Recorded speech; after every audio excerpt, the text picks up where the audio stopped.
নমস্কার, একটা অন্য ধরনের সিনেমা আজকে দেখলাম। উত্তর চব্বিশ পরগনা জেলার রঘুনাথপুর গ্রামের একটা ঘটনা আমরা দেখলাম এবং একটা বৃদ্ধাশ্রমকে কেন্দ্র করে একটা ঘটনা দেখলাম। আর একদিকে দেখলাম প্রেম ভালোবাসার কিছুটা ব্রেকআপ। যে বর্তমান সময়ে বিশেষ করে কলকাতা তো আছেই, কিন্তু মফস্বল এবং গ্রামের মানুষেরা, বিশেষ করে ইয়াং জেনারেশন, যেভাবে নিজেকে প্রতিষ্ঠা করার জন্য অনেক ক্ষেত্রে পরিবারের সাপোর্ট পায় না বা অন্য কারোর সাপোর্ট পায় না, নিজের যে লড়াই স্ট্রাগল, সেটা কিন্তু নীলদার ক্যারেক্টারে দারুণ। মানে আমরা যারা মফস্বল থেকে বিলং করছি তাদের জীবনটা মনে জন্য ফুটে উঠলো, চোখে কিন্তু বারবার জল চলে আসছিল। অন্য ধরনের ক্ষেত্রে জানি না, আমি জানি যে এই গল্পটা রিলেটেবল, কোনো না কোনো গল্প কারো না কারো জীবনের কাছের বা কাছের মানুষের গল্প।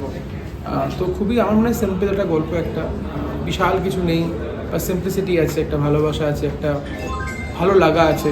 তো সেই সব মিলিয়ে এই গল্পটা ভাবা, যাতে মানুষ হল থেকে বেরোনোর পরে কোনো না কোনোভাবে মানুষের মানে মুখে একটা হাসি থাকে। যে আমাদের বাংলার যে মৌলিক গান, সেই গানগুলো আপনি ইউজ করেছেন। খাঁচার ভিতর অচিন পাখি দুলাইন নীলদা করলো এবং আরও অনেক মৌলিক গান আমরা শুনতে পেলাম। আমরা সবাই রাজা, যেহেতু ছোটোবেলা থেকেই গানটা আমরা প্রেয়ার্সে গাইতাম স্কুলে যখন ছিলাম, তো কখনো কখনো এই সিনেমাটা লেখার সময় যখন মনে হচ্ছিলো ওই বাচ্চাগুলো প্রেয়ারা কী করে, তো আমরা সবাই রাজা গাই, মানে উনি সেখানে যে সবাই যেন আমরা সবাই রাজা, আমরা সেটা ভাবি নিজেদেরকে। আর খাঁচার ভিতর অচিন পাখি আমার খুব পছন্দের গান, তো সেই জন্য যখন সুযোগ পেয়েছি নিজের সঙ্গে আমি ওটাকে একদম মানে আমাদের প্রত্যেক দিন জীবন কাহিনী ফুটে উঠেছে এই সিনেমায়। যারা ভিডিও দেখছো অবশ্যই এসো দেখতে। আর যিনি এই পুরো ক্যারেক্টারটা, মানে আমাদের মফস্বলের মানুষদের জীবনটাই বোধহয় বেশি ফুটে উঠেছে এই সিনেমায়, একটু যদি বলো।